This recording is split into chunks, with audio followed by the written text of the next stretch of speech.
estágio onde ele poderá, de fato, ter mais acesso às habilidades combinadas. Nesse momento, eu acho que você já pode trabalhar de uma maneira mais específica, mas não visando o treinamento, mas trabalhando o esporte de maneira lúdica, adaptando. Se fosse para definir uma idade específica, eu acho que é um pouco relativo, mas ali a partir dos 12 anos, eu acho que já é interessante trabalhar de maneira mais enfática com a modalidade. Tudo bem. Então, de alguma maneira, na sua consideração, parece ter ficado claro, né, um pensamento mais no sentido de um trabalho multilateral. Né? Então, você fez uma relação com o desenvolvimento motor, trouxe até, do ponto de vista conceitual, o nome de uma fase motora, né, que é a fase motora fundamental. Né? Então, é interessante encontrar na resposta argumentos, vamos dizer assim, que você conseguiu fazer relações com outras áreas, né, que sustentam, pilares que sustentam a iniciação esportiva. Né? E o pilar do desenvolvimento motor é importante nessa consideração. Né? Ao passo que a gente faz um treinamento multilateral, a gente permite que esse estágio de desenvolvimento motor seja contemplado. Por outro lado, se a gente especializa muito cedo, a gente queima essa etapa, que seria justamente o trabalho, né, com as habilidades básicas, né, e suas combinações, que serão muito importantes para o basquete. Né? Alguns jovens que tiveram essa etapa queimada, eles acabam tendo dificuldade, inclusive, de jogar o basquete, porque eles não têm as habilidades básicas maduras ainda. Né? Então, de alguma maneira, né, o seu depoimento, ele vai nessa direção. E é algo que a gente precisa refletir bastante, porque ainda nos dias de hoje, muitas vezes, se pensa que quanto mais cedo eu começar a treinar uma criança, melhor a chance de ela se tornar talentosa. E isso é um equívoco muito grande que existe ainda na área. Né? As pessoas às vezes queimam essa etapa que a gente estava conversando agora, partem direto para a especialização na modalidade, pensando que com isso o desempenho futuro será melhor.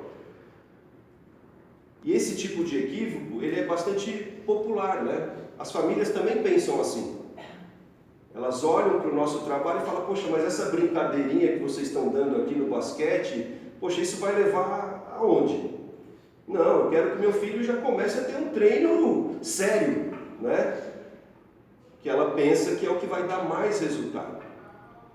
Se a gente não tem os argumentos, né, a gente acaba não conseguindo ter força suficiente para convencer as pessoas que o seu trabalho é correto. Né?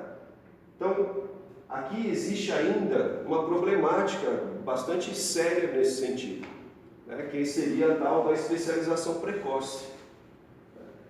Os responsáveis por ela, em geral, são os adultos, não são as crianças. As crianças, elas querem jogar, elas querem brincar, elas querem participar. Mas o adulto é que coloca o delineamento da especialização precoce, muito cedo. Né? Então o problema não é iniciar cedo, o problema é especializar cedo. São coisas bem distintas. A iniciação esportiva precoce é bem-vinda. A gente pode começar cedo, a gente deve começar cedo. A gente só não deve especializar cedo. Especializar cedo é a maior armadilha que pode existir para eu desenvolver um talento. A maior inimiga da promoção do talento é a especialização precoce. Depois a gente vai desenvolver um pouco mais também esse assunto. Né? A idade de especialização tem um momento para acontecer. E a gente já está vendo que não é cedo. Porque se a gente fizer cedo, a gente queima outras etapas do desenvolvimento que foram citadas. Então a idade de especialização, embora possa ser discutida caso a caso, a grosso modo, quando a gente pega as modalidades esportivas coletivas, tende a ser por volta dos 14 anos. Então uma coisa é a gente intercorrer na especialização aos 14 anos. Aos 14 anos já deu tempo de fazer todo esse trabalho de base no basquete. Mas quando a gente especializa aos 7, aos 8, aos 9, a gente está queimando etapas importantes, né? Então, quem especializa precocemente, quem ganha? Quem ganha é o treinador, porque ele tende a ter um resultado cedo com aquela equipe. Quem perde são os atletas dele, que também muito cedo vão ter o seu desempenho estagnado, alguns vão ficar desmotivados e vão até abandonar o basquete. Então, quem ganha com a especialização precoce nunca é o jovem, é a criança consequentemente. Justamente falando disso, Massa, eu vi um documentário, eles queriam saber entender o porquê da Croácia, ou Sérvia, né? Criar tantos jogadores para a NBA, tantos bons jogadores para a NBA. Eles estavam falando justamente disso, que lá eles não pensam na especialização, lá todos jogam em todas as posições. Não tem posição fixa, você é pivô, você é armador, não, eles rodam. Todos passam por todas as pessoas, eles não têm essa especialização. Por isso que justamente eles acabam se destacando. Eles não têm kit com 2 e tanto, dando esse espaço. Ou seja, eles têm mais recursos, né? Justamente. E aí durante o processo de crescimento, desenvolvimento, maturação, treinamento, até de acordo com o tipo físico que eles vão desenvolvendo nessa transição, eles vão, né, se moldando a uma determinada posição do jogo, mas isso tende a ser uma fase mais à frente. Quando a gente especializa muito cedo, a gente mais atrapalha do que ajuda, porque às vezes a gente está especializando numa posição do jogo e depois ele vai passar por um processo e pode ser que ele não se adapte mais a essa posição e que ele não sirva mais para jogar em outras também. Além do que, a especialização às vezes ela é tão severa que ela não especializa só numa posição, ela especializa em uma modalidade só também. E aí a gente tem um parâmetro interessante, que é do Comitê Olímpico Norte-Americano, que o atleta olímpico norte-americano, antes de se especializar em uma modalidade esportiva, ele participou em média de 3 modalidades diferentes antes. E por isso ele tem um repertório motor tão diversificado, até para aquilo que vai ser específico depois. Então, quando a gente entende que um atleta olímpico norte-americano, antes de escolher a modalidade que ele se tornou olímpico, participou de no mínimo 3, isso significa que ele teve uma base motora muito ampla e não especializada na iniciação, né? Então aqui eu pus algumas perguntas desencadeadoras, só para a gente começar a refletir sobre esse processo de treinamento a longo prazo e dos equívocos que a gente comete quando a gente mistura iniciar cedo com especializar cedo. Iniciar cedo é importante hoje em dia, porque hoje, dentro da nossa cultura, diferente de há 2, 3 décadas atrás, a criança brinca pouco. Essas brincadeiras que envolvem habilidades motoras grossas, né? Hoje em dia, que é próprias do basquete, inclusive, mandar, correr, saltar, arremessar, né? O manejo de corpo, aquela coisa toda, a criança faz muito pouco hoje, porque mudou. Ela fica muito mais presa em casa, né?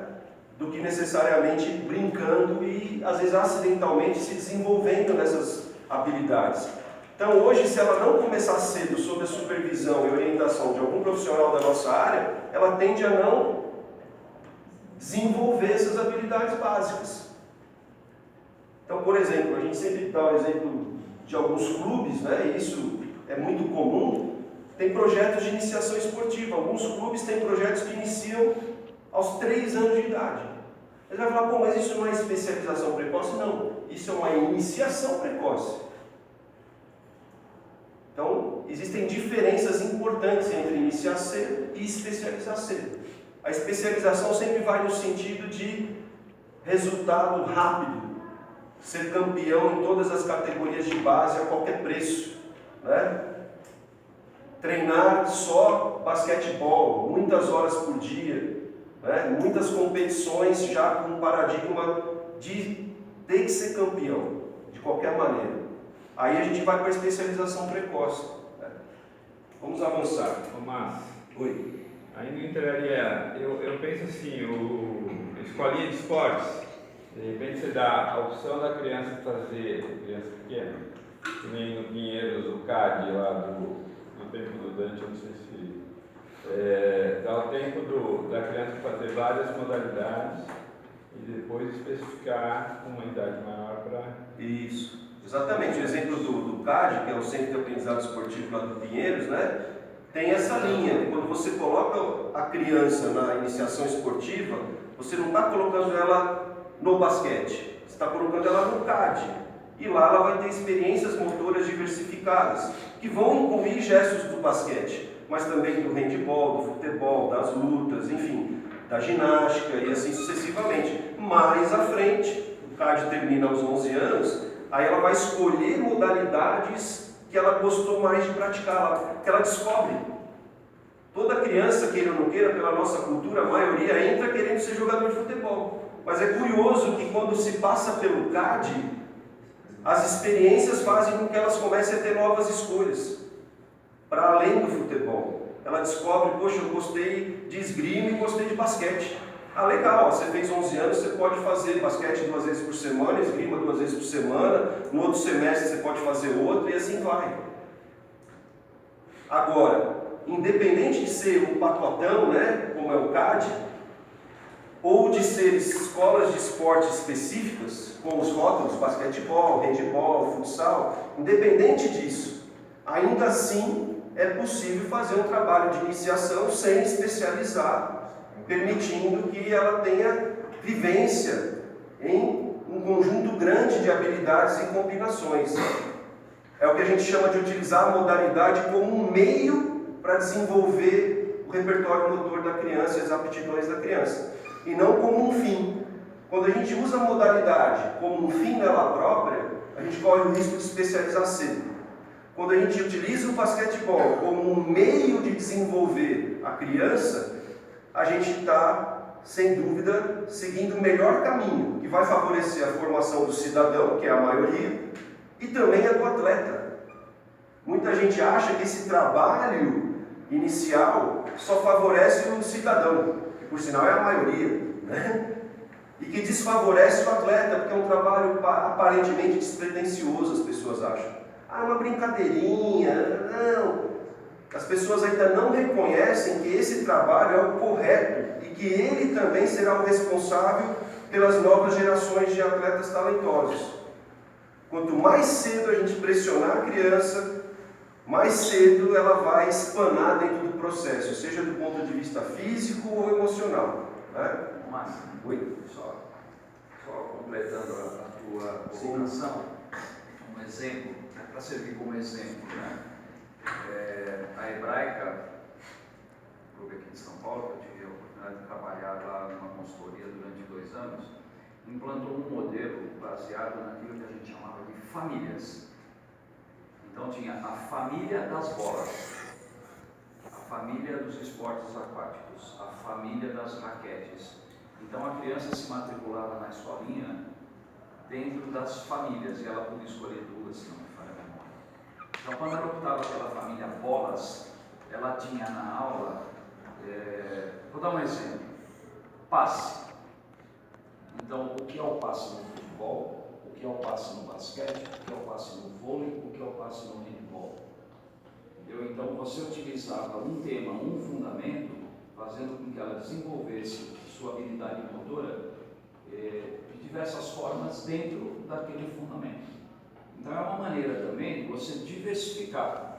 Né? Então ela trabalhava com família bolas, ela trabalhava com bola de vôlei, bola de basquete, bola de futebol, bola de handebol.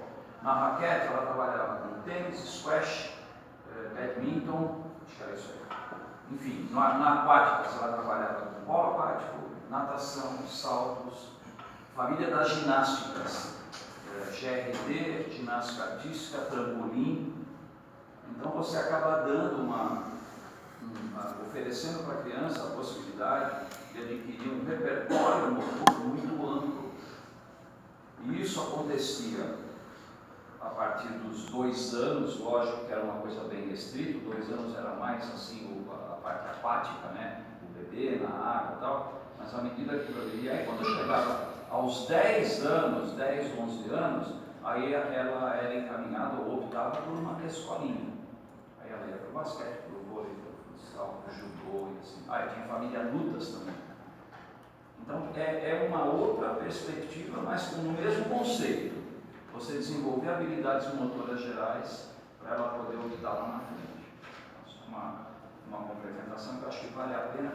Inclusive, eu vou mandar nesse e-mail para vocês 2 links de 2 trabalhos que foram realizados, que acho que ilustram muito bem tudo isso. Um é um trabalho que foi feito em 2012, na Secretaria Municipal de Esporte, junto ao Unesco, né, que é um material riquíssimo, e esse material da Hebraica foi publicado em livro no portal aberto de livros da USP, que vocês podem acessar livremente, podem imprimir, depois eu passo direitinho os links para vocês. Tá? Um material de apoio que eu acho que é muito legal para quem trabalha com iniciação. Sem dúvida. Tá? Bem legal. Obrigado, Dante.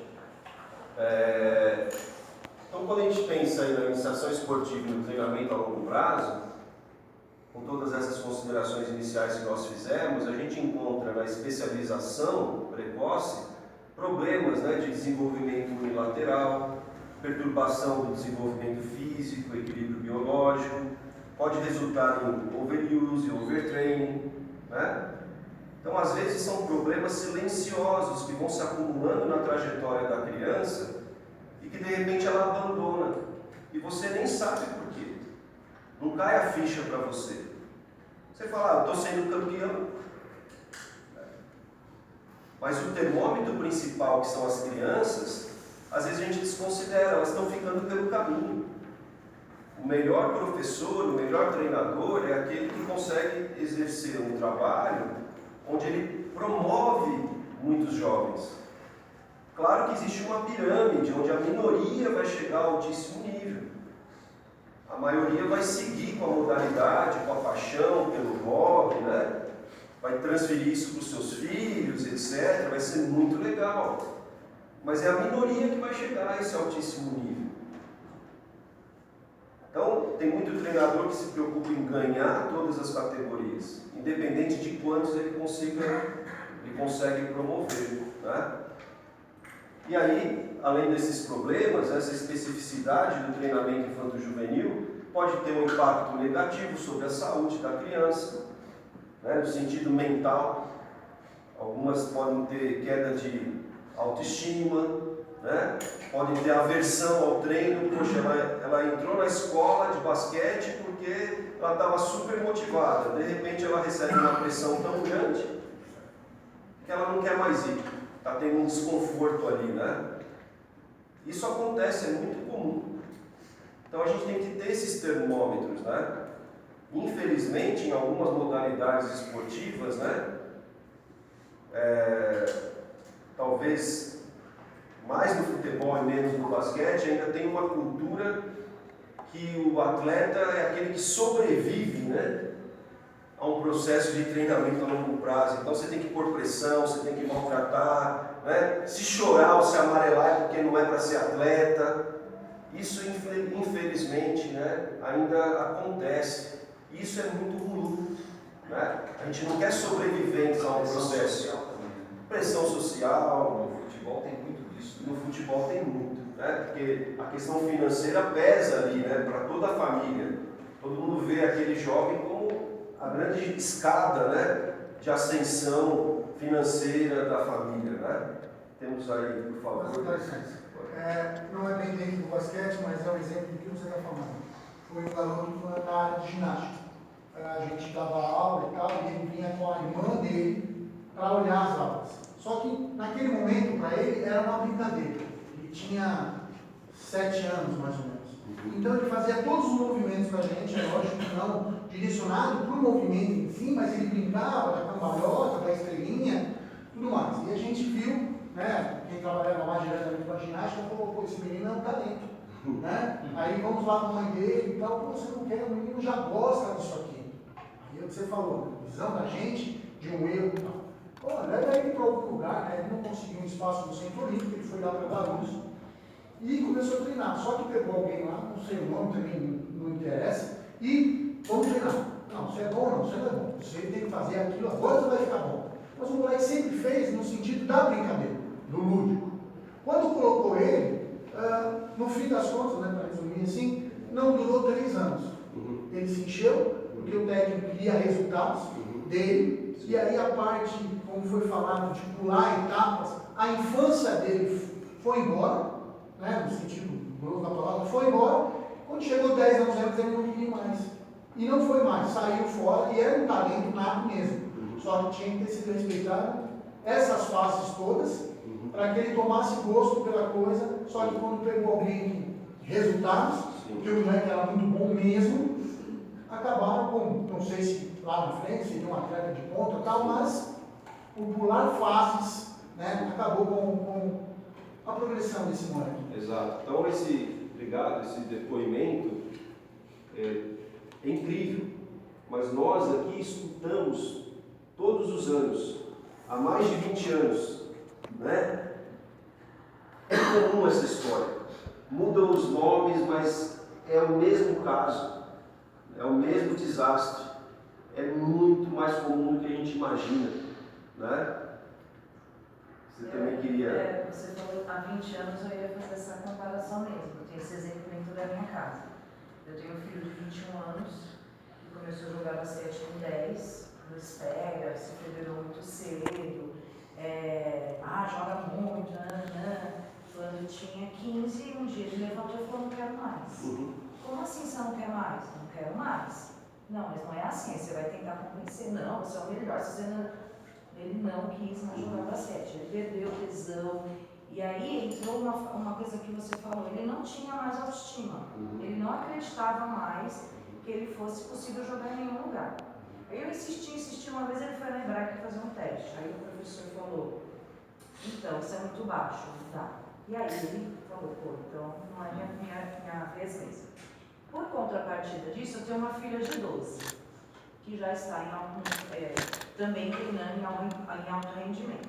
Então ela tem 12 anos, ela entrou ano passado, minha intenção era colocar na escolinha, e aí o técnico olhou para ela e falou, não, você tem muita vocação, você tem muito jeito, bora para a parte já de competição. Então desde o ano passado ela tem. Minha filha tem 2 anos, ela tem terça, quarta, quinta, sexta e sábado. Né? E aí esse dia o meu filho, o tio chegou em mim e falou assim, mãe, você não acha que ela está sobrecarregada? Porque olha o que aconteceu comigo. E aí tudo que você está falando, eu estou vendo na minha casa acontecer assim. E aí meu filho falou, eu parei e pensei, né? Nossa, e aí o que eu faço? Tudo depende, né? O número de dias que treina na semana não permite a gente afirmar necessariamente que é especialização.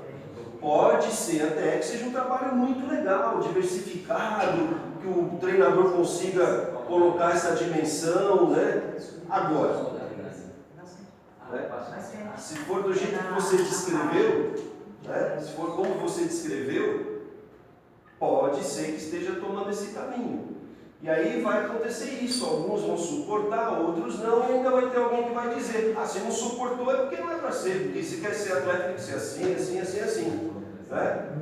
Então a gente está perdendo muito aí, mais do que ganhando. E às vezes quem suporta nem é o melhor. Né? Então é uma problemática aí que tem vários desdobramentos. Né? Então pode interferir nas relações sociais da criança, né? Pode afetar inclusive a motivação, como foi falado aqui. Um quadro que eu acho que é bastante didático para a gente conversar com famílias, com treinadores, até com dirigentes, é esse paralelo aqui entre a especialização precoce e o programa multilateral. Ele vai dar uma ideia da dinâmica desses processos e do porquê a especialização precoce muitas vezes ela é o lobo na pele do cordeiro, né? Ela parece ser muito legal, ela traz coisas legais no começo, né? Por quê? Veja, ela oferece para o praticante um aumento rápido do desempenho, porque você utiliza métodos de treinamento mais avançados, né? Semelhantes quase ao adulto, ao modelo adulto, e aí a criança ela responde. A criança ela tem uma plasticidade incrível, ela responde muito bem. E aí o desempenho dela evolui rapidamente. E isso salta aos olhos do treinador, da família, do dirigente. Né? Todo mundo tem essa ficção pelo esporte. Se Se o filho está indo bem ou mal na escola, às vezes tanto faz, né? Mas está indo bem no basquete, é o cara, né? Então isso salta aos olhos e faz parecer que o trabalho é muito bom. Inclusive os trabalhos às vezes são comparados, ah, não, ali que é bom, aqui faz muita brincadeira, eles nunca ganham o jogo, às vezes perde, feio e tal, não, ali é ruim, aqui é bom, né? Do lado de cá, que é o programa multilateral, é isso, o resultado não vem rápido, a melhoria do desempenho é lenta, né? E a gente já deveria ter aprendido que na vida tudo que vem rápido vai rápido, né? E a gente esquece disso, né? Na especialização precoce, o melhor desempenho já é alcançado por volta dos 14, 15 anos. Veja, o melhor desempenho já é alcançado aí. Ou seja, muito antes da idade ideal.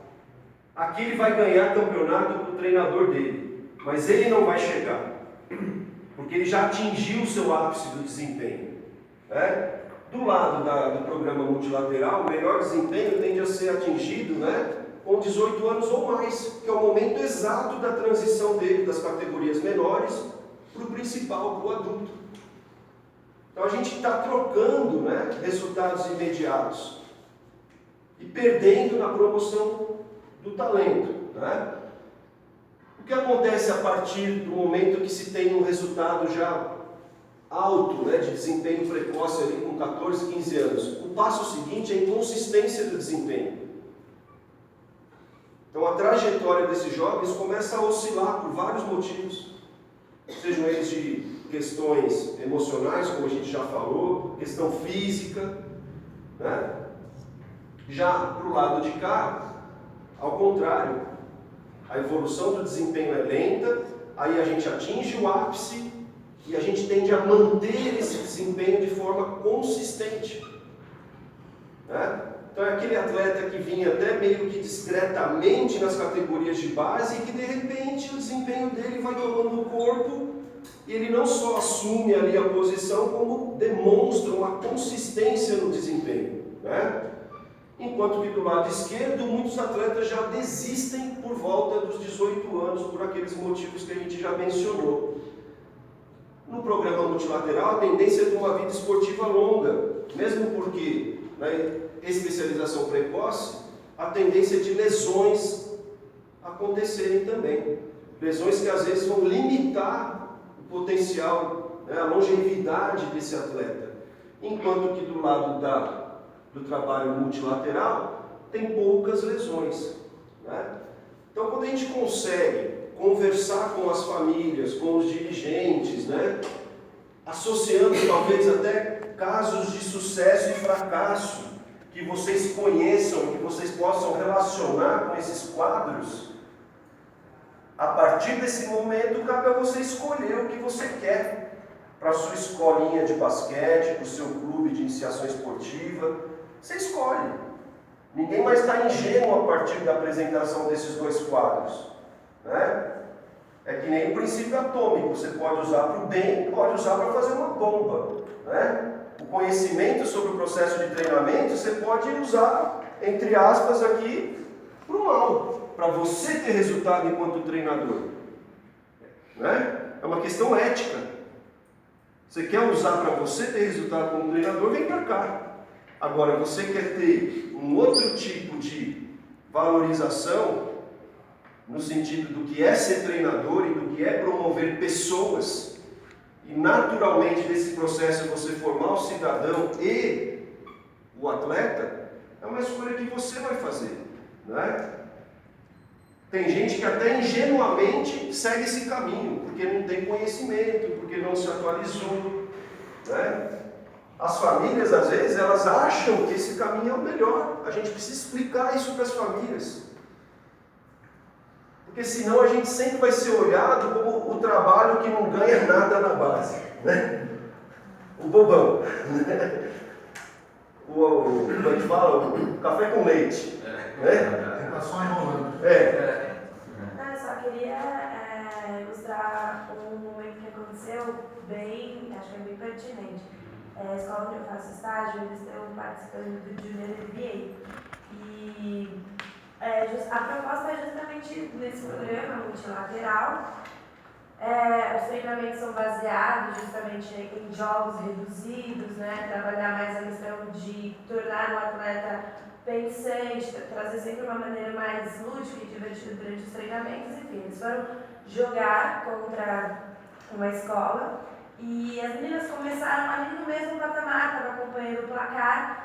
De repente, o técnico do outro time viu que as meninas do Stella Maris estavam se sobressaindo e de repente mudou toda a concepção de jogo, né? Toda a concepção tática dele, fez uma marcação por pressão e de repente as meninas do Stella não conseguiram mais jogar, não conseguiram marcação por pressão e aí fez uma disparidade gigantesca no placar e as meninas do Stella caíram o rendimento. Então assim, ele utilizou de uma técnica mais avançada ali dentro do jogo para poder se sobressair, porque tinha a pressão dos pais, né? Enfim, é um colégio particular adversário muito grande, onde os pais estavam pressionando o pai, e aí ele simplesmente não se preocupou em saber que tinha uma outra turma, crianças, né, que estavam jogando, e o time caiu assim de uma maneira muito drástica.